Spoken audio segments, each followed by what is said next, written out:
করছে তাদেরকে কঠিন হস্তে দমন করার জন্য আপনাদেরকে মাঠে ময়দানে কাজ করতে হবে।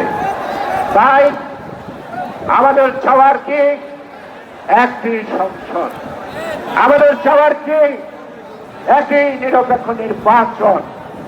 আর এই নির্বাচনের পথে উত্তরণের জন্য আজকে সেনা প্রধান যিনি দায়িত্ব নিয়েছেন, আমি আশা করব আপনি সেই দায়িত্ব পালন করতে সক্ষম হবেন। জনগণ, আমরা রাজনৈতিক দল, আমরা বিনা শর্তে আপনাকে সমর্থন করেছি, আপনার কথায় বিশ্বাস করেছি। তাই জনগণকে আশাহত করবেন না। আর পুলিশের ভাইদের বলবো, আপনাদের মধ্যে শতকরা 2 থেকে 3 জন লোক খারাপ ছিল। আপনারা সবাই তো খারাপ কাজ করেন নাই। আপনারা কেন ভয় পান? আপনারা কেন ভয় পান? যারা খারাপ কাজ করছে তারা ভয় পাইতে পারে। তাদের বিচার প্রশাসন করবে, তাদের বিচারের দায়িত্ব নেওয়া আমাদের কাজ।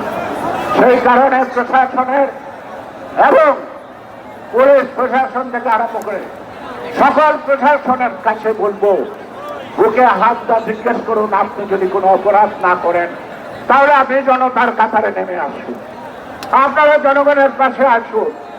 জনগণের শত্রু আপনাদেরকে আমরা দেখতে চাই নাই। হাসিনা আপনাদেরকে মুখামুখি করেছে, বারবার বলেছি জনগণের মুখামুখি হবে না। সেই কারণে পোশাকের প্রতি মর্যাদা রেখে এবং সরকারের সংবিধানের উপরে মর্যাদা রেখে যারা অপরাধ করেন নাই তারা সবাই সংঘবদ্ধভাবে যার যার কর্মক্ষেত্রে যোগ দিবেন। এটা আমার আহ্বান, এটা আমার বিশ্বাস আপনারা তা করবেন। দেশকে আপনারাও ভালোবাসেন। সর্বশেষ আবার বলছি, শেখ হাসিনা পালিয়ে গেছে, কিন্তু তার পেশাব তার রয়ে গেছে। ষড়যন্ত্র এখনো শেষ হয় নাই, এখনো ষড়যন্ত্র চলমান।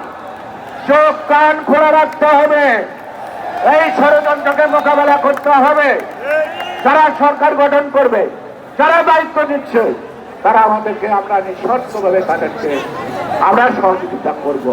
কারণ আমাদের দেশপ্রেম আছে, আমরা দেশকে ভালোবাসি, আমরা জিয়ার আদর্শ সৈনিক, আমরা খালেদা জিয়ার সৈনিক, আমাদের নতুন প্রজন্মের নেতা, দলের ভারপ্রাপ্ত চেয়ারম্যান তারেক রহমানের আমরা অনুসারী। তার নেতৃত্বে দল চলছে, তিনি বারবার আপনাদেরকে আহ্বান করছে, সেগুলি স্মরণ করবেন। আর সর্বশেষ আজকে তিনি আমাদের সম্পর্কে যা বলবেন, আমরা যেন তার বক্তব্য শোনার পর সেই পথ অবলম্বন করে গণতন্ত্রের সূর্যোদয় যাতে হয় সেই দিকে আমরা সুনজর রাখি। সবাইকে ধন্যবাদ। বাংলাদেশ জিন্দাবাদ। চোখ কান খোলা রাখেন, ষড়যন্ত্রকারীরা কিন্তু থেমে না।